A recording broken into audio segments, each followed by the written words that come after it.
I'm going to pass out index cards. While the song is playing, please generate your extra questions for the articles that we have read. Okay, we have 3 articles. And remember, centered around the article only. And I need strong generated questions. Everybody have that? Miss Love, Champs?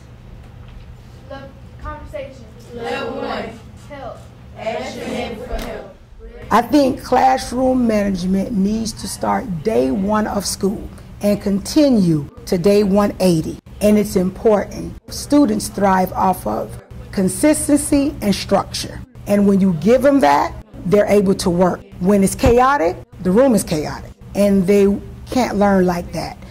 We come in, the student lead champ, therefore they're responsible for it. I don't lead it. When they lead it, you're responsible. I don't need the champs. They need it. They do. Okay, everybody. We've been reading the 3 articles centered around whether or not video games actually do what?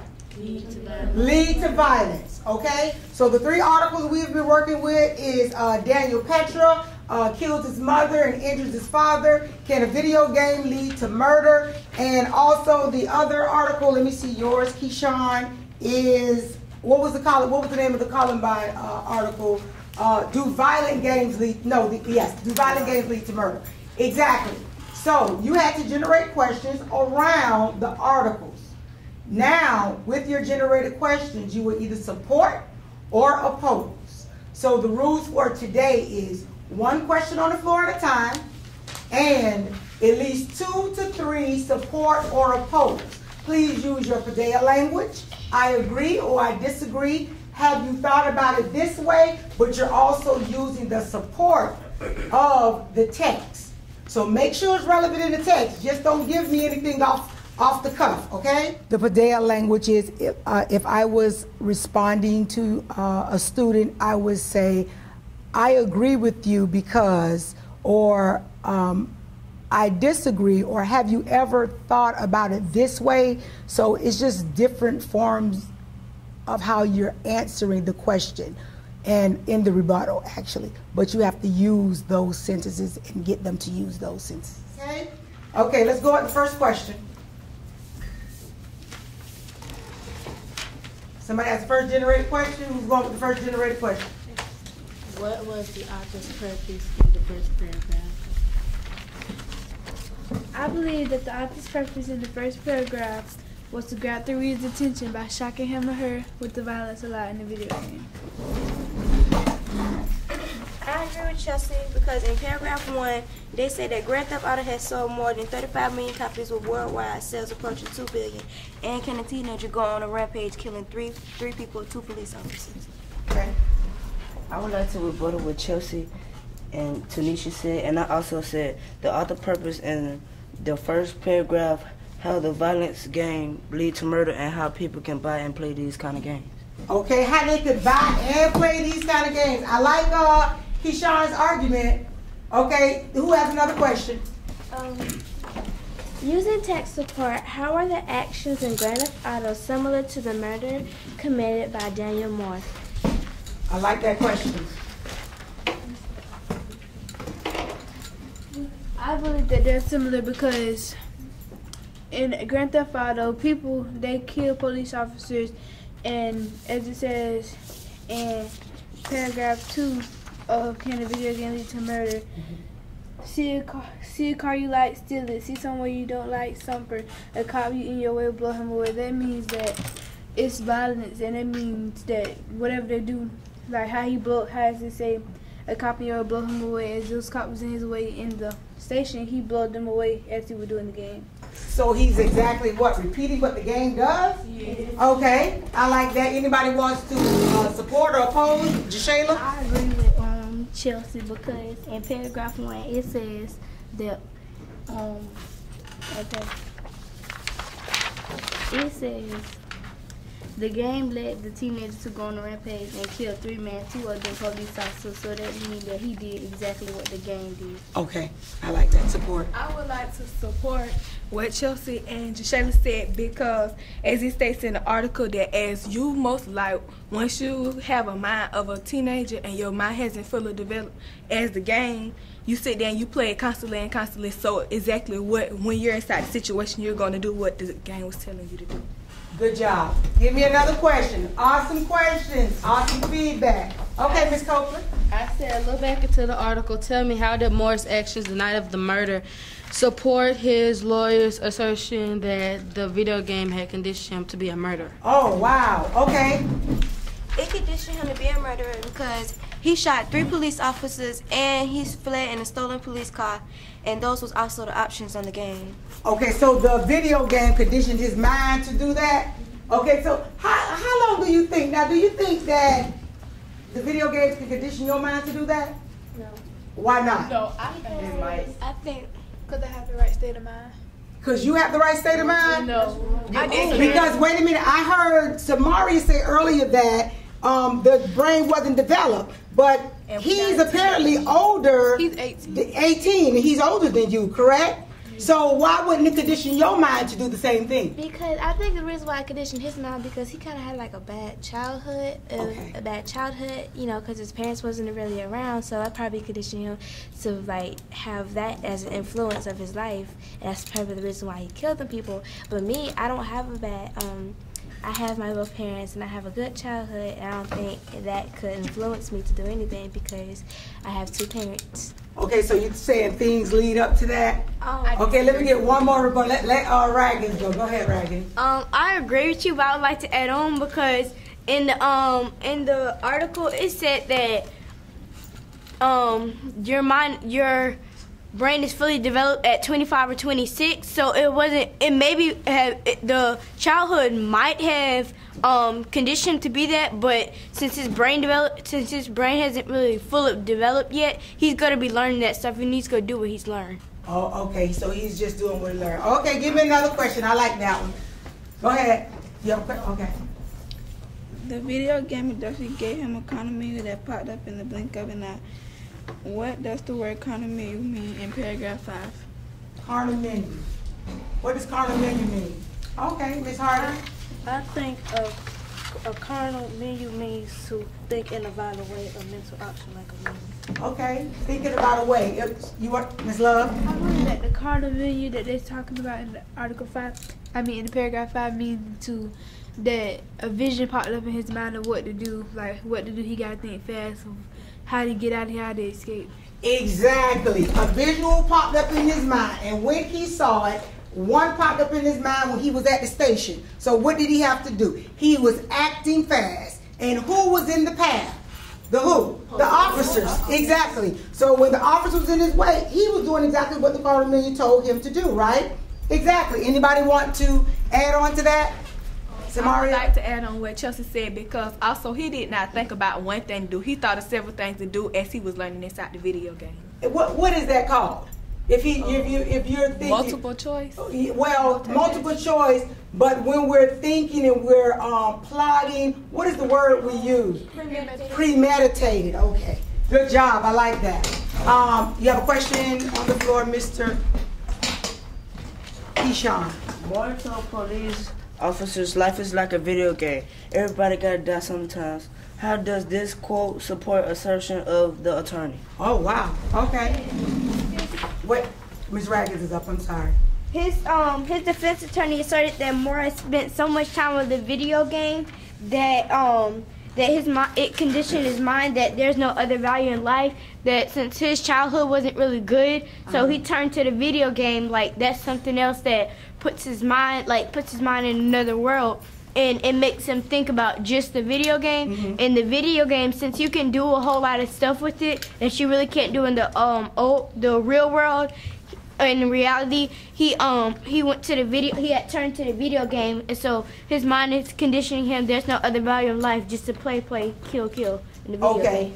Well, I have a question. So now we're looking at both articles. So we're looking at do violent games lead to real murder, and then we're looking at Petra. Now, which side, I mean, this article gives the argument on both sides, correct? Okay, so if the article gives on both sides of the video game controversy, which argument do you think is more persuasive? Which argument is more persuasive, Ms. Copeland? I said I agree with the side. I agree with Moore's defensive attorneys because as it states in 3 different paragraphs, it talks about how Devin played the video games day in and day out, and how Devin Walsh talks about him not having a fully developed brain. And I think Lostine was talking about how you have freedom of speech, and I think that Devin, he did take advantage of it, but when you think about it, he had a troubled upbringing, and with that, it's like with no structural guidance and a not fully developed brain, that you start to do what you learn, and that's in the same environment that you're in. So you think that's what more so persuaded the judge to go the way he did, to rule the way he did? Okay, anybody wants to support or oppose? Okay, good job. Let's go. Oh, you want to? Okay. I agree with Nadia because in the article it states that his brain is still under construction, and even though he had trouble upbringing, that lets me know even though he committed the crime, it was the game that played a part in his trouble upbringing and his brain. So it was the game that was most influential of him making the decisions he made? Yes, ma'am. Okay. Good job. Good job. Can I add on to what he said? Okay, go ahead.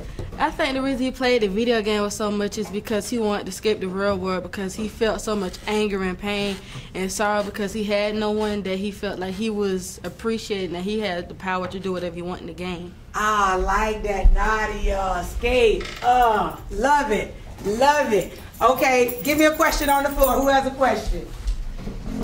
What does David Walsh mean when he talks about diminished impulse control? Ooh, diminished impulse control.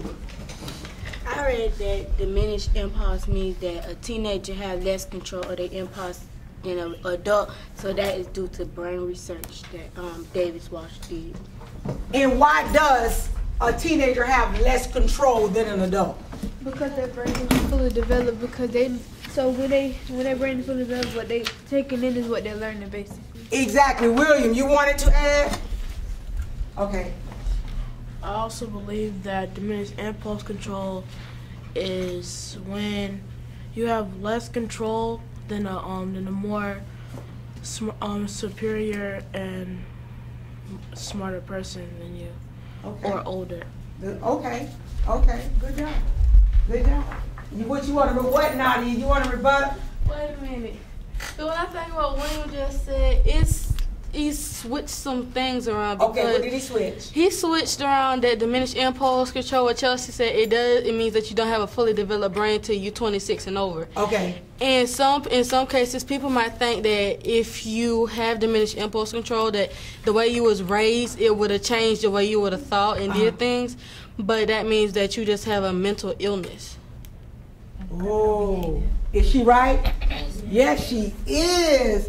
I think it's important as a teacher that we know what the students think, because if I just get up with my own philosophy and get up with my daily curriculum and teach, I can guarantee you I will not reach the students that I have reached. When they know that they can lead a lesson, when they know that what they said mattered and I implemented in the lesson, oh, they're excited about that. To come in the next day and we're actually doing it, they are excited. And then for them to lead it, that excites them. I wanted to see exactly who was going to catch it. Good catch. What risk factors do you think Moore had that led to his behavior? As I read in paragraph 8, it says, and so when a young man with a developing brain, already angry, spends hours and hours rehearsing violent acts and then put into the situation of emotional stress, there's likelihood to he will literally go on a familiar pattern that has been wired repeatedly, meaning that meaning that that's basically telling why he did it, because he said he was already neglected as a child. He already had to go to foster home for foster home. That means that those are his responsibilities. He was already angry at the world, so why not do what they do in a video game? Okay. I like to add on to what Chelsea had said, because when she read that it is wired and repeatedly, it means that whatever happened that made him so angry, it kept coming back to him. So the more he played, the more he think that he has control over the person or whatever happened to him. So he felt like he had all the power in the world. So when he's playing the game, he thinks that whoever hurt him, he think that the police or the people in the game had hurt him. So when he took it out on the three people, he thought that he's protecting himself from whatever happened when he was a child. Okay, Miss Malone, let Miss Malone go because she tried to stand 3 times. Thank you, Miss Malone. I think the relevant details are that he had trouble upbringing and he was already angry. He spent hours and hours playing violent acts, and if you spend your whole day playing a video game, you're gonna try to do something that's not right, or you're gonna try to copy what was in the video game.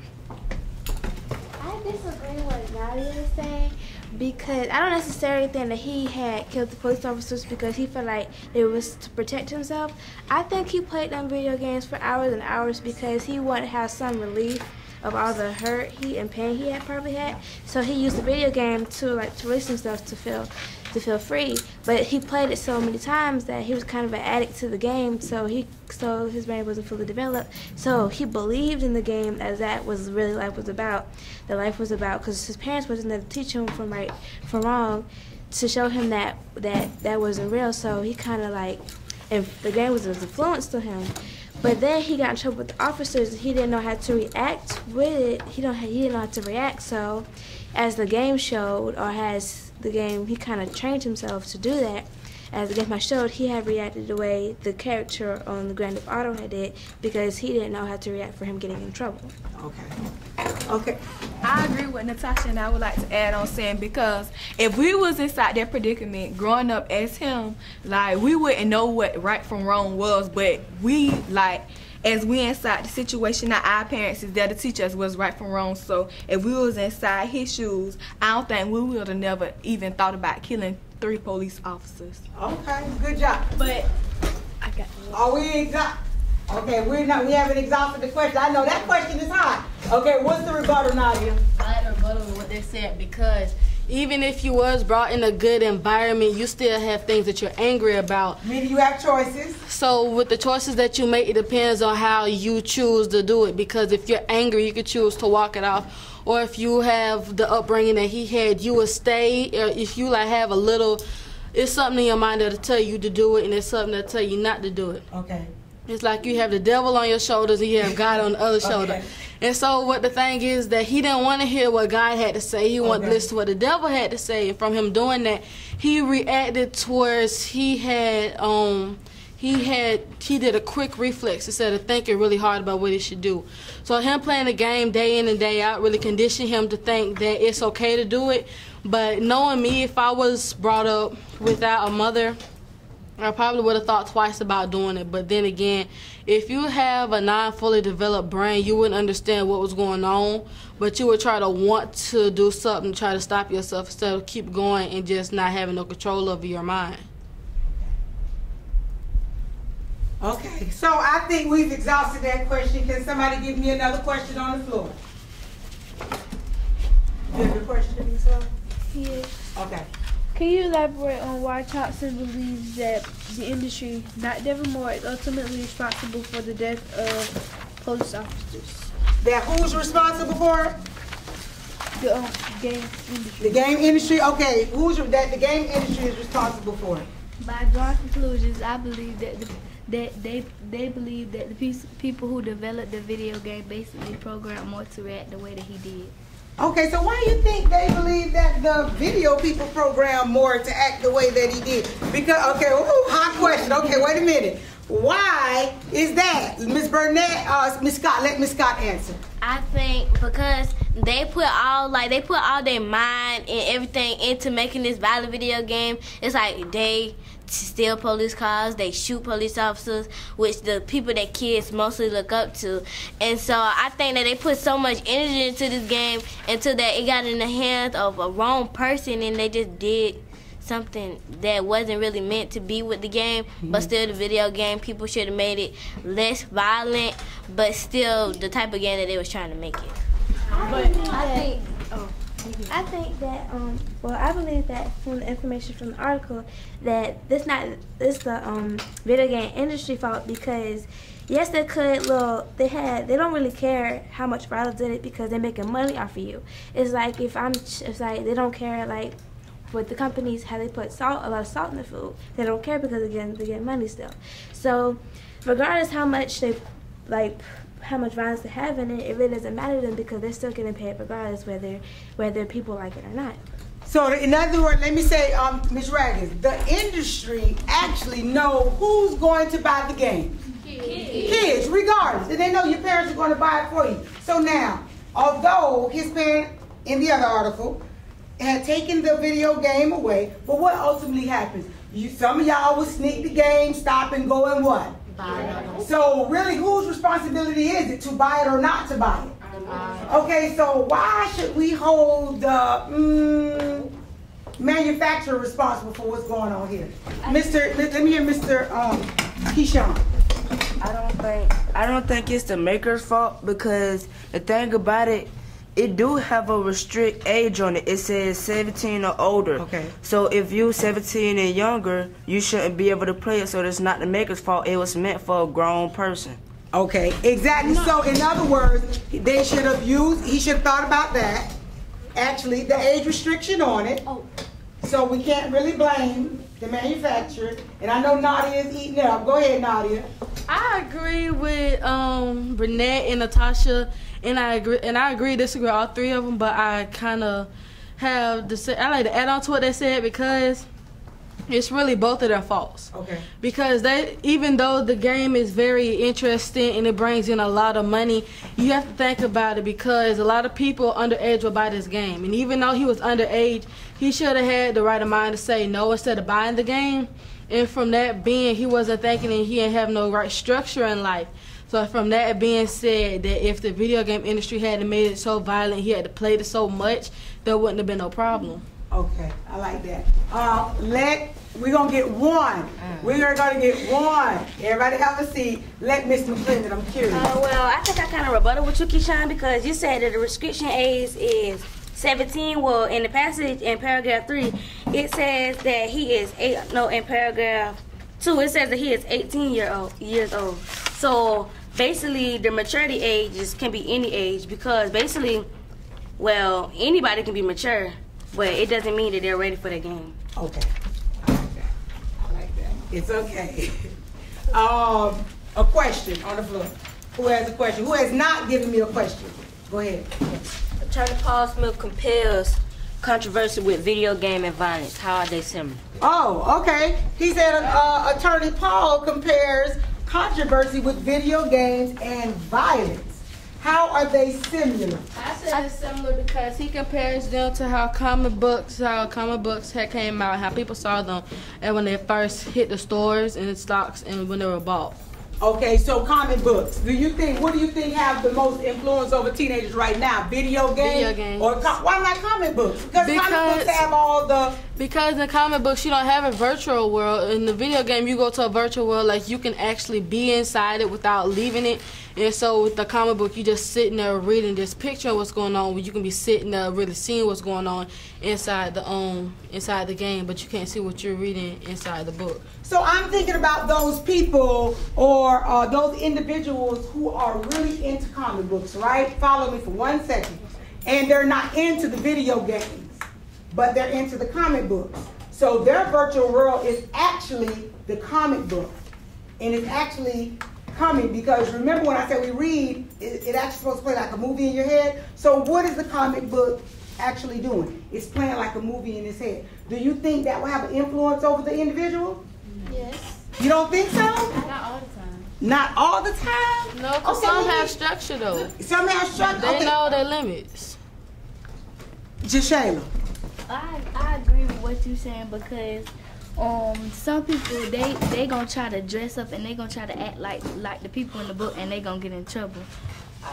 Okay, so she said they trying to dress up, become in costume. Miss Vincent. I said he compares the two because when the people saw how the comic books when they first came out and they hit the market, they saw it like in a different way. But when like computer games and video games hit the market, first they was blaming comic books, now they're blaming computer and video games, because in comic books you see violence sometimes, but in video games like Grand Theft Auto and stuff, it's violence everywhere. Okay. Have a seat. Okay. Give me 1 second. Miss Raggins. I would like to agree with Natasha Vincent because, well, in the comic books it has a whole lot of violence, but in the video games and the other one in the computer games, it's becoming more clear, and they can actually see it, and they can actually see the behavior that is changing inside the kids. So if in the comic books it has violence, they know it has violence, but it's not really as clear to them as the video games as if they were doing the actions that's in it. Okay, so I have a question. So do you think because of today's generation, most of our students, you would agree, sometimes we don't like to read, right? Yeah. Right. Okay, so do you think that the video game has more influence because y'all like to play the video games and don't like to read? Yeah, I know. That's what it is. Mr. Stoops, put your question on the floor, sir. Which side of this issue does the graph on page 2, paragraph 5 support what David Moore did? Explain your answer. Who has it? Go ahead, Mrs. This graph supports more defense because it shows a decline and then leveling off violent crime offenses from 1996 to 2004, when the number of computer games continued and to consistently rise. They kept on climbing because they was sold. They kept on making money. The companies kept on making money because the kids kept on saying like he got this video game, it's violent, it's cool, I'm gonna go buy it. And then everybody just started buying the game, and the bar started to rise. Right, so that supports it. Go ahead, Ms. Rose. I think the graph supports the side that video games is not necessarily the problem of violence, because we have video games and we have computers, website games, and then we have TV that shows violent things too. So also that shows violence too. So necessarily video games not the problem of violence nowadays, because kids can watch rated R movies and then watch rated R movies, and then that can be a violence influence to them, not necessarily just video games by itself. Lecturing doesn't work. We have to now be creative, and I try to stay on top of that with my reading and looking at different things on the internet, trying to find ways to always be creative in the classroom and bringing it back to the classroom so that the kids would enjoy the learning environment, because my students look for something new almost every day. And when I give them something new, they're like, oh yeah, let me get to Ms. Shack's class. So I like that. And even when they don't have my class, they're knocking on the door to get in the class because they want to be a part of it. Okay, I'm switching over to the Petra article. And in the Petra article, everybody has it? Yes. Okay, what information does the second article add to what the readers know about Daniel Petra? So what article does that second article add? What does that add? It adds that because inside the first article, it never said that Petra had people who appreciated him and that was there to support him. And then when it was inside the court office, it said that he had friends and family members that was there to support what he was going through too. Okay. In the second article, it didn't add that he got kicked out of his house by his father, and that he was going to, that when he was kicked out, he was at his friend's house playing the video game for hours and hours and hours. Okay, William had, I saw William saying first. It also adds that more information about his addiction to Halo, and more information about his motive and why he wanted to shoot his parents.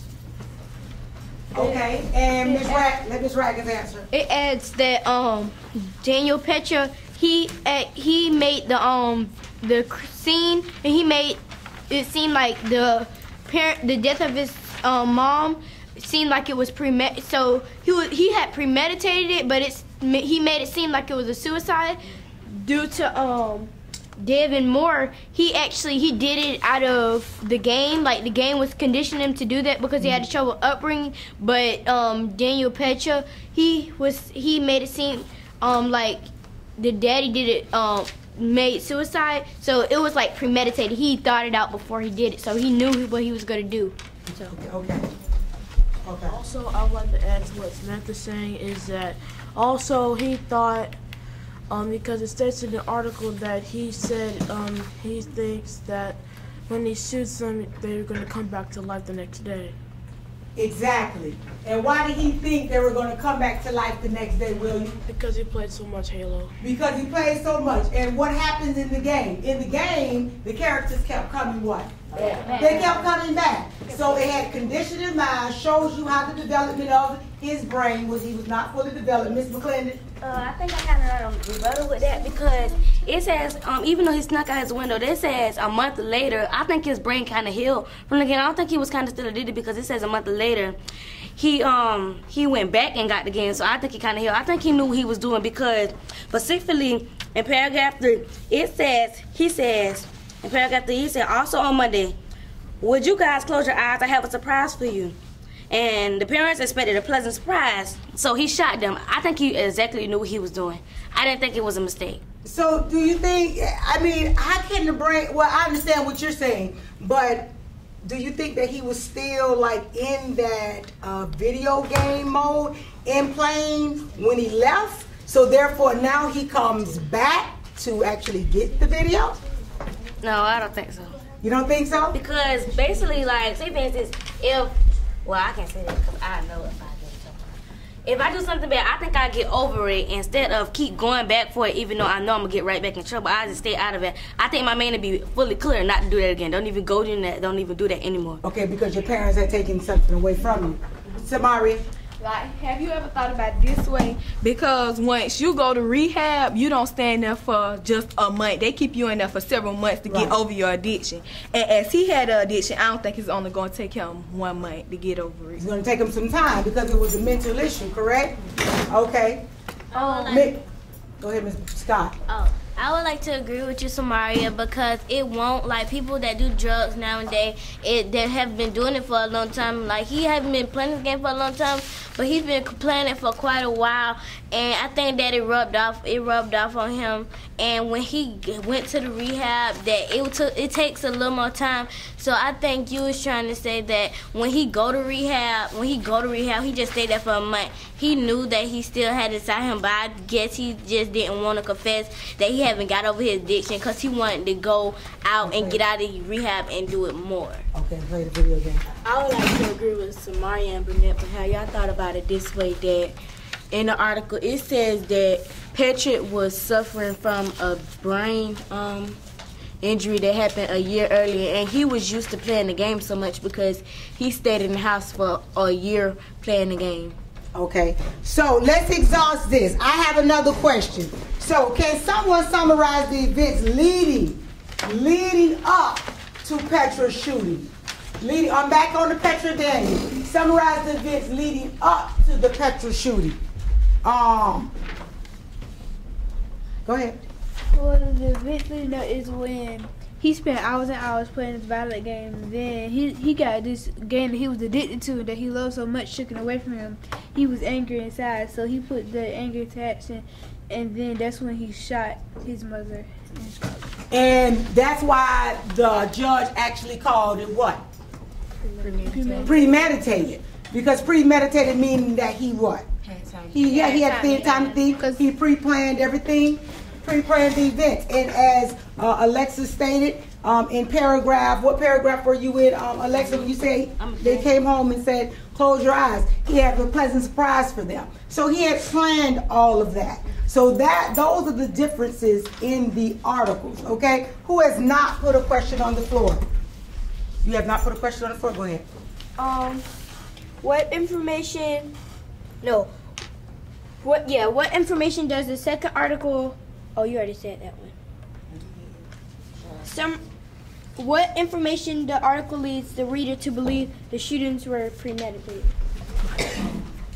A month later, They believe the shooting was premeditated because he waited a month to put his actions into his anger into action, and then he got when he got the gun, he shot them as if he knew what he was. Even though he didn't know it was gonna kill them, he still shot them, meaning to kill them. Okay, I would like to rebuttal what Chelsea said, and I also would say a month later he found the key for the lockbox, took the game and the 9mm. So if he take the 9mm, of course he was gonna do something with it. Exactly, because they were both in the lockbox. So what did he do? He took the video game and he took the 9mm. So he had intentions on doing.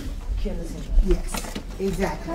We're gonna close with that. So in saying that, we will tomorrow summarize all 3 in a writing. Okay? And you have to put it in writing. Now, how we summarize all 3 is we're bringing it together. Use your questions that you generated. And that's how we will open up tomorrow and finish out the text. Everybody understand? The advice I would give is to be creative. You have to be creative in your lesson plan. Yes, we have to follow the district model, but be creative. That doesn't mean we can't be creative. Try to find new ways of adding things into the class that the students can relate to and bring it into the class. See what they like, bring it into the class. The video game article, that's all they play. So that's why that was on fire today.